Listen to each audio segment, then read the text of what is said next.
All right, so I want to read you guys another chapter from my book. This is actually one of my favorite chapters. It's called Impact. It's chapter 13, and it's taking the ideas of the previous chapter, which was solution-focused therapy. You guys will hear me talk about that one more pretty soon. And then kind of checking in with where I'm at in my own thoughts and experiences, and then moving into one of my favorite ideas, which is existentialism. So let's just dive right in.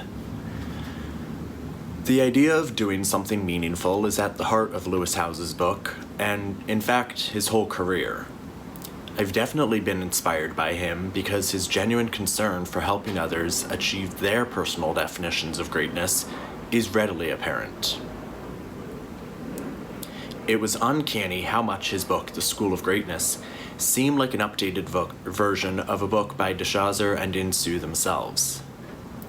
However, he ended his book with a chapter about impact, the idea that no amount of success, fame, or money was ever going to make you feel fulfilled.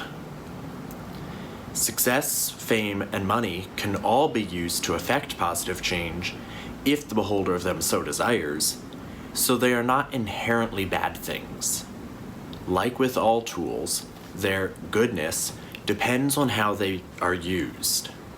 By all means, go ahead and make ambitious plans and work your ass off to become the biggest in your industry, but make sure to do something with it when you get to the top, because money alone is never going to make you feel the way that you want to feel. For all we know, we only get one go-around on this planet, so you kind of want to enjoy it, right? Well, here's the thing. How we view our existence influences how we live. I was raised Catholic and was told that when I died, my actions, probably my thoughts, would be judged, and I'd either get into heaven or be sent to hell for all of eternity. No pressure there. The fear obviously serves its purpose, but I looked past the ultimatum and saw something that bothered me even more. Christians believe in just one lifetime, and I'm not so sure that I do. I'll articulate my thoughts on this in more detail later. The main point right now is that a general belief in reincarnation may make us want to more carefully consider our relationship with the earth. With only one lifetime, we can be a little reckless, or a lot, with our carbon footprint.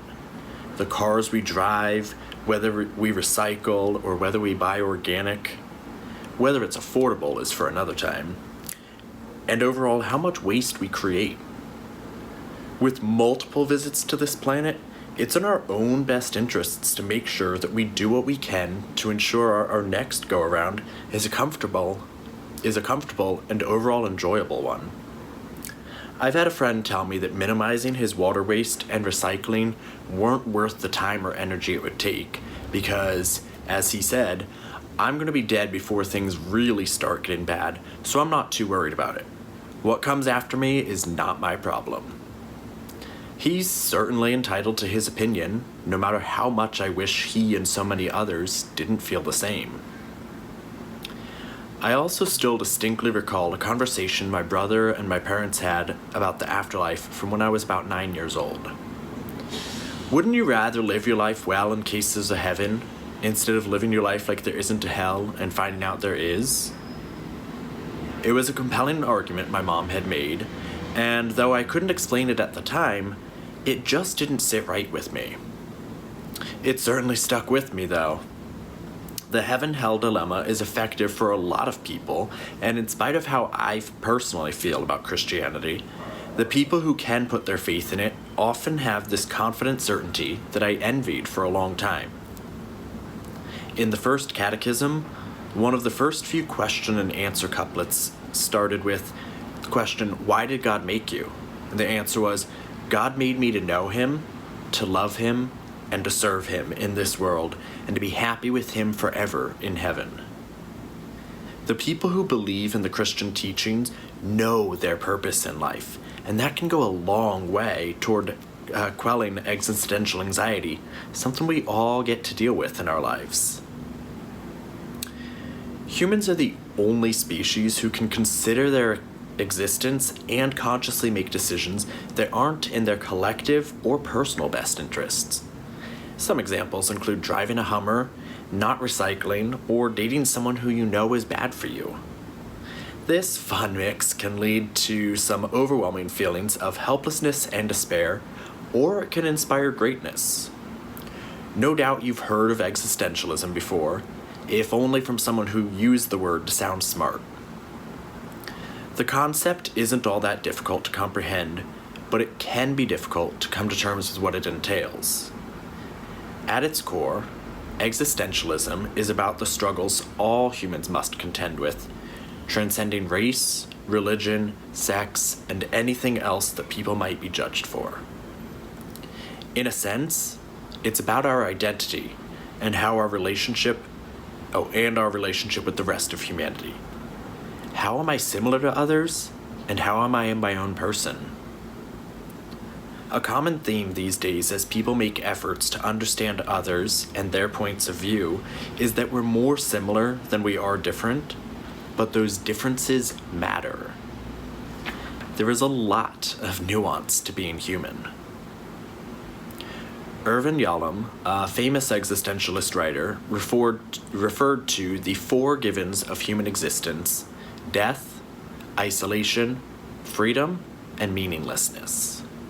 I'll explore these concepts more in the next chapter, so for now, it's enough to just know about them. Denial can be a subconscious response to information that is hard to process. Becoming aware of one's existence naturally confronts the individual with their own mortality, which is often a hard thing to process at first. Hence, of course, denial. In our youth, we're especially good at being in denial of our mortality, probably due to the fact that our brains aren't fully developed yet by the time we turn 18. We have enough naivete to believe we're invincible, even in the face of countless others who have enough wisdom to tell us that we're not. There are some nights in early college that I'm surprised I survived because of how much I drank. I either truly thought I was invincible, or I was so scared of living that dying didn't seem like such a big change of pace. Turns out, it was a little bit of both. Now, I don't mean to suggest that I was suicidal. There's a difference between wanting to die and simply not wanting to live, and I was hovering right around the latter for a while. I guess I knew then, around age 18 or 19, that I was gay, but I was still strongly in denial about it, and I recall being resentful about it too. My college philosophy class introduced me to a lot of existential material I found both fascinating and terrifying. As such, determining my sense of identity weighed on me. I thought to myself, so in addition to all the normal things people get to work through in their lives, I also have to work through this massive thing? No thank you. I can't live that life. I was battling depression at this time, and it seems quite plausible now that that depression was, in big part, a direct result of my struggle with my sexuality. I was trying to figure out my place in the world, and was already overwhelmed as it were, so being gay seemed like a challenge that I did not need on my plate. Even though existentialist writers didn't talk about identity, it seems to fit in with the other concerns, so we're going to discuss it here. I want to first point out that I think personality and identity are two different, though not necessarily separate, constructs. As I see it, personality is far more fluid and changeable, whereas identity is who you are, both at your core and how you show up in the world. Identity is about all the things that existentialism covers and goes beyond, and though they shouldn't matter, they do, because we act like they matter. I am a gay, cisgendered, able-bodied, potentially upper-middle-class, educated white male, a more thorough description than I would have had to have given 50 years ago. However, white guy hardly captures the entirety of who I am, so I prefer the longer version. Everyone with eyes can tell I'm white, male, and able-bodied. Some can tell that I'm gay, and I typically appear at least middle class in my dress and grooming. Because of the things that people can readily see, as well as the things that they might assume, who I seem to be influences how people interact with me, which obviously influences my sense of identity. The same goes for you and every other person reading this book. People make assumptions about who you are based on who you appear to be to them, and then they respond to these assumptions more often than they're responding to you as you are, even if they don't know that that's what they're doing. I know that's a lot. Now, I would be remiss to pretend like these things don't matter, or like it doesn't contribute to our collective identity crisis. Fact is, existential anxiety is a sneaky bastard, and it distracts us with gross oversimplifications of others' experience of being human, something we often vie against others doing to us.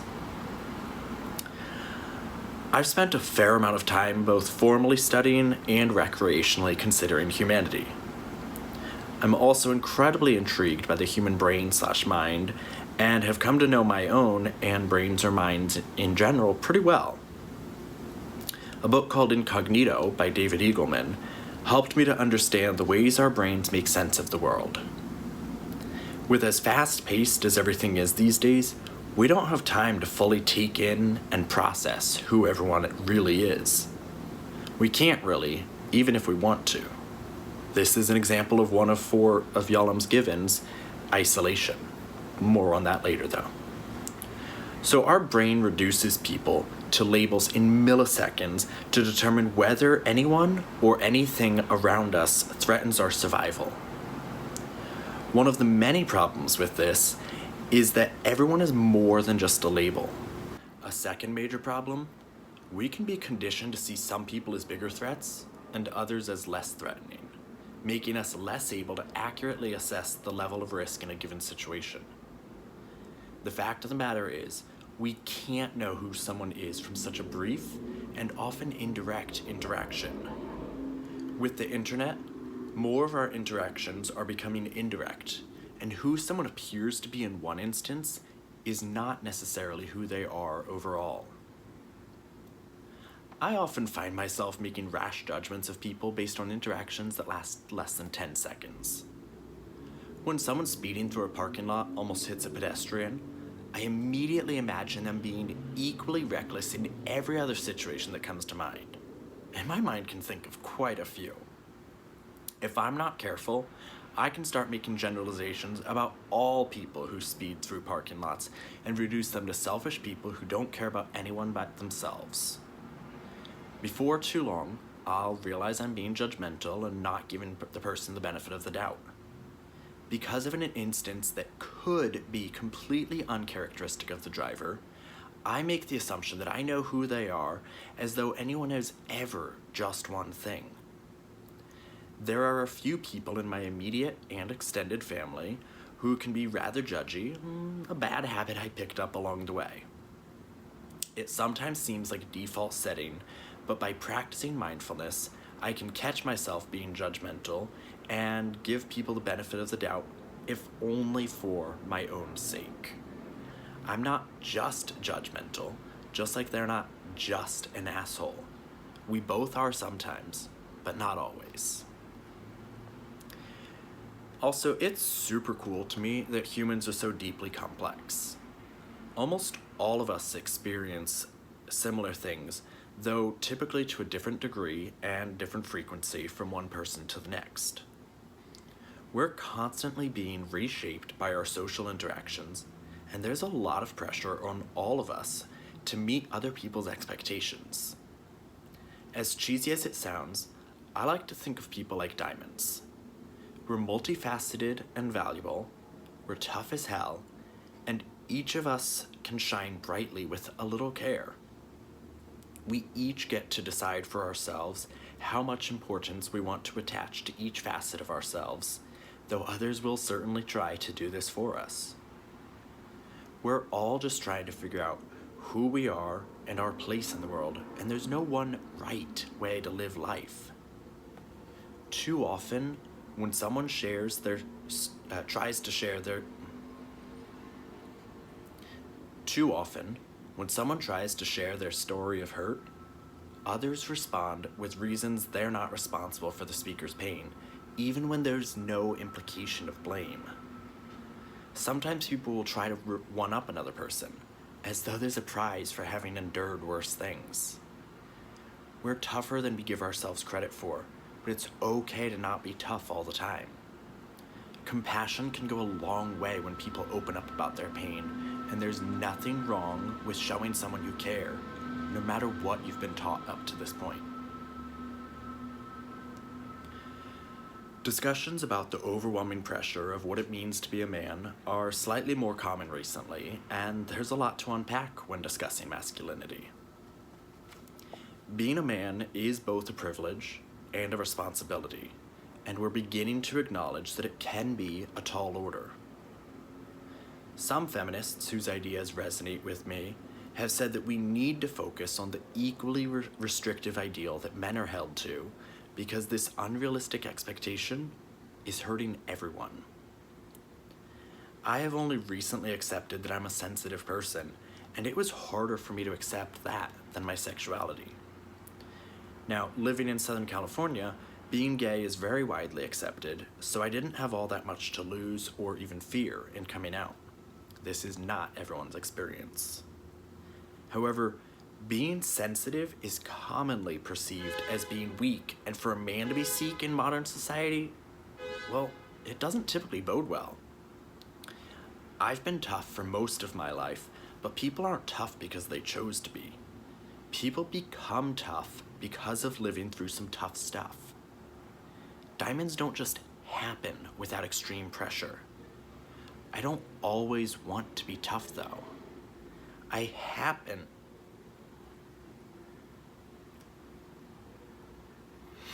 don't see it as weakness for my heart to hear that double digits of people were shot. It makes my eyes well up with tears when a TV parent says things to their kids that I never knew I always wanted to hear. It makes me quiver a little and my voice shake and soften when patients or customers are extremely rude to me when I'm at work. I'm human, and I feel things, and I'm tired of hearing little boys being told to man up. There is nothing wrong with feeling hurt, scared, tired, overwhelmed, angry, and sad about the world we live in, regardless of your gender identity. Brené Brown has done a lot of work that helps us understand the ways in which men are restricted from being fully human.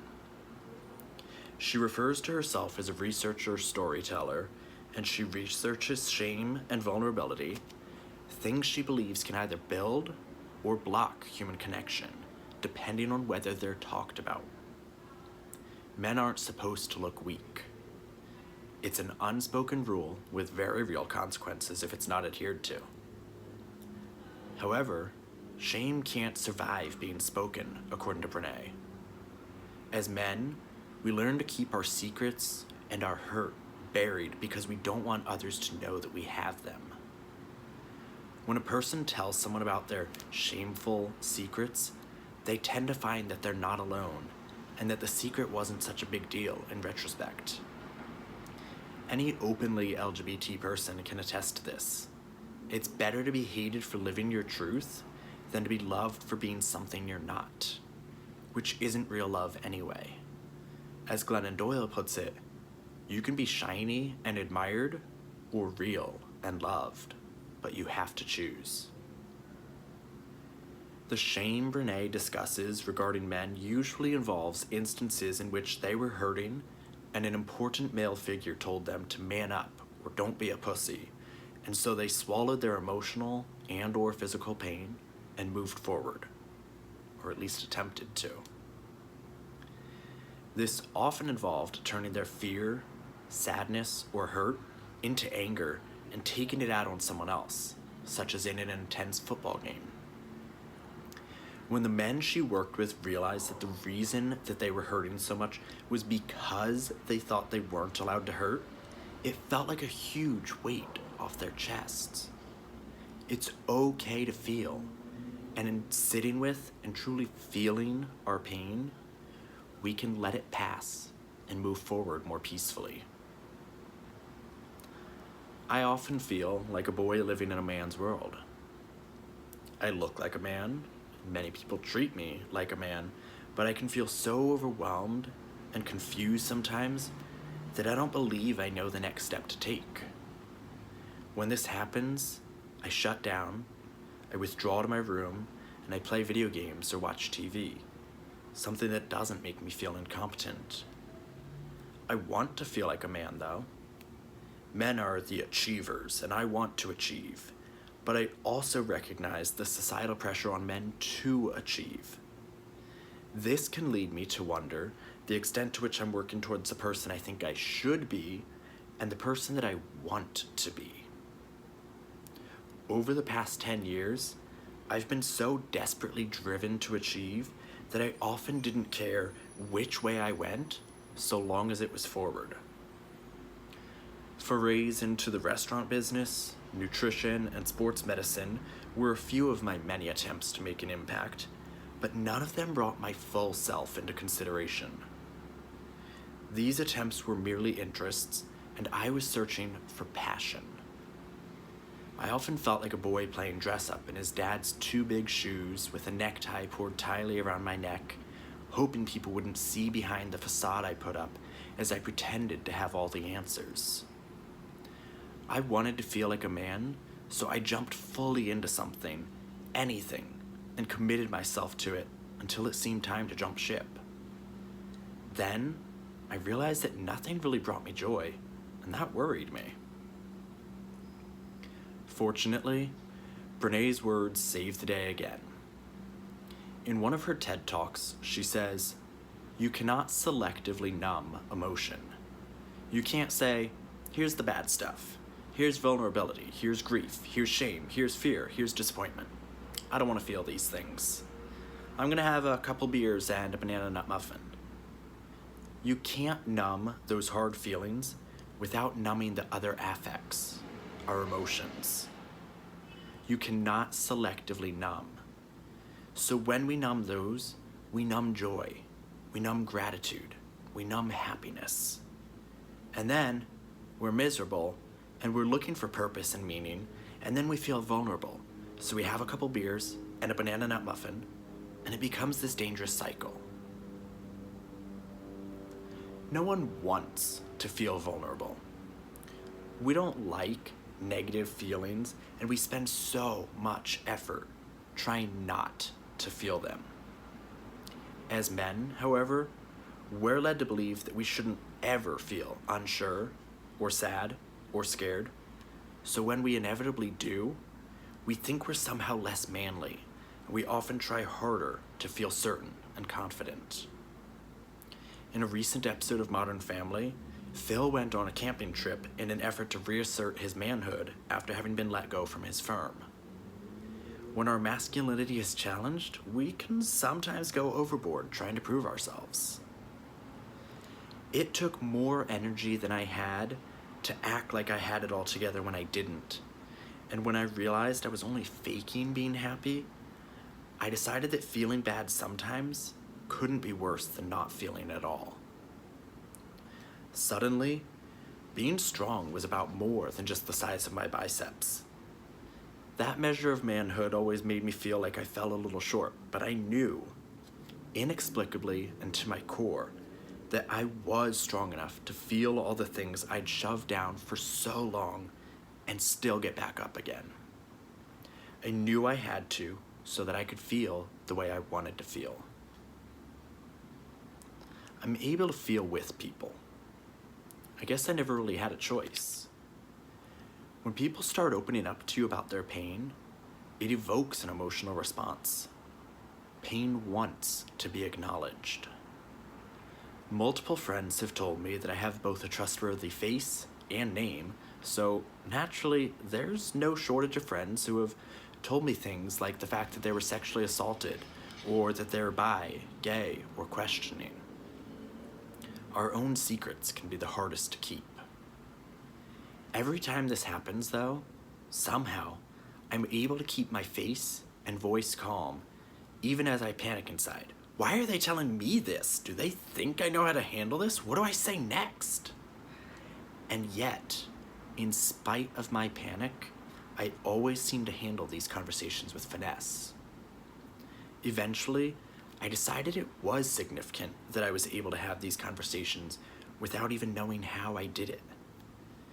It's led to me discovering that I'm meant to be a therapist and to learning how to structure these conversations better so that my good intentions can translate into meaningful changes in people's lives.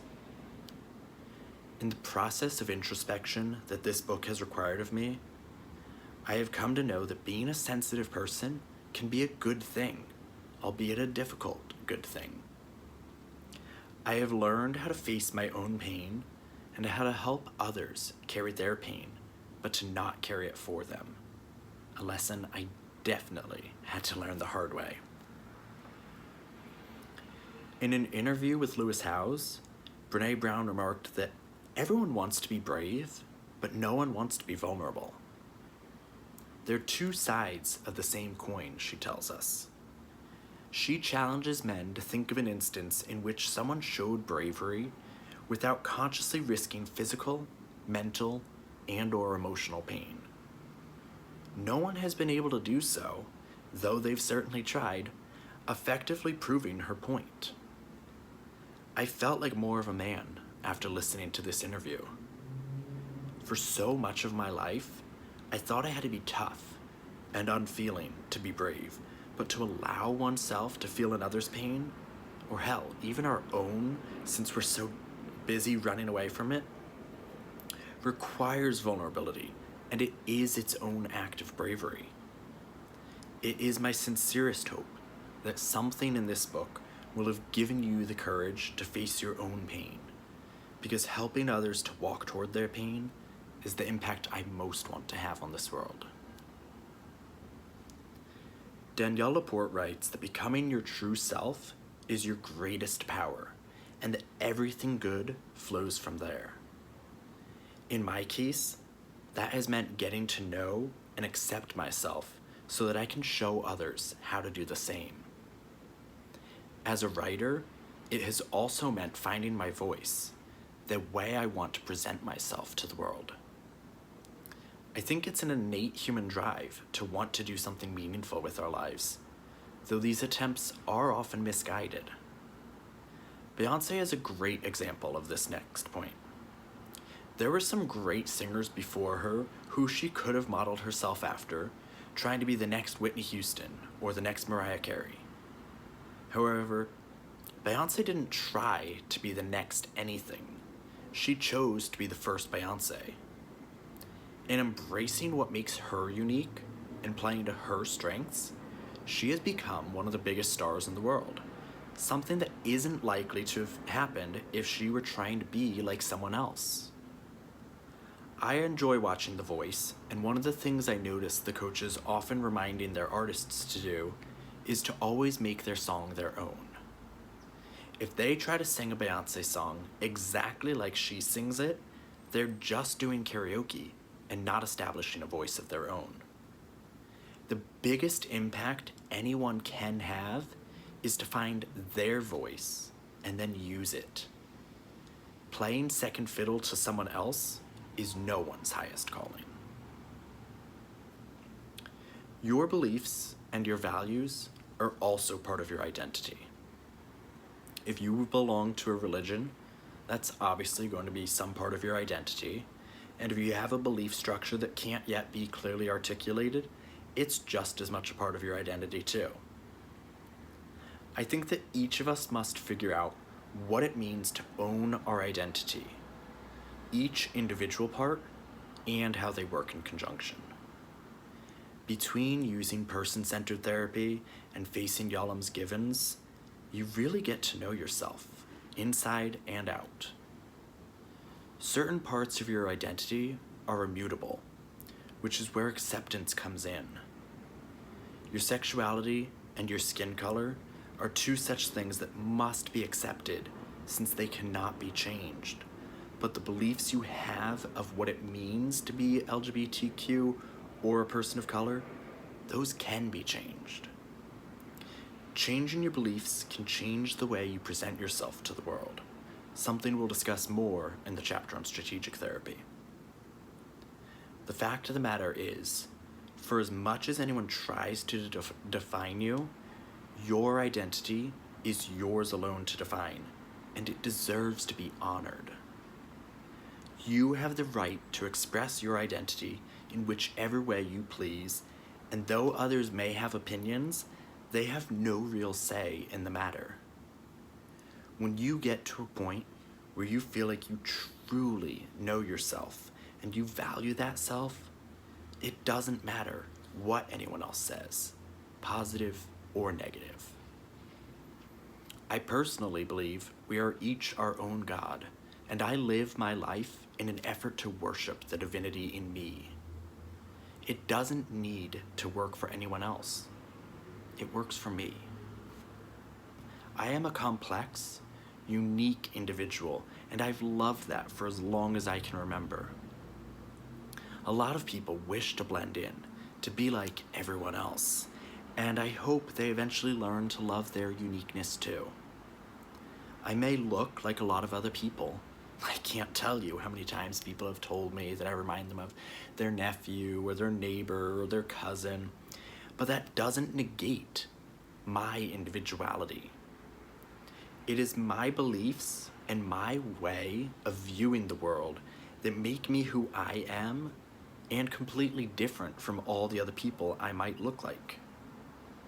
There are other people who are good at baking or swimming or writing or anything else that I'm good at, but it's the way that all of my interests, talents, and beliefs have combined that make me a one of a kind. You are also your own individual, unlike any of the other 7.6 billion people living on this planet, no matter how many of them you may look like. Like most things regarding existentialism, this realization can be either intimidating or liberating. The givens of existence, death, meaninglessness, isolation, and freedom are some of those things that can seem bigger until we actually face them. And that's why this approach to therapy works. Let's take death, for example. Sure, you could panic about the fact that you're eventually going to die and you don't know when or how, but does that do you any good? You could choose to face your fears regarding death and decide to make the most of this lifetime, knowing that you've got to hustle while you can before your time is up. Some people work better under pressure. Existential therapy is about making sense of how to let this knowledge drive you. If you haven't already, you'll take the time to figure out what you do best and what you can do with that to serve the world. From what I've learned, the more people you can help, the more lit up you'll feel about the direction you're heading in. When you feel both capable and challenged, that's a sign you're headed in the right direction. Validation is nice, but you'll keep going even if you don't get it when you know that you're on the right path. I want that for you, to be so excited about your work that you couldn't imagine yourself doing anything else.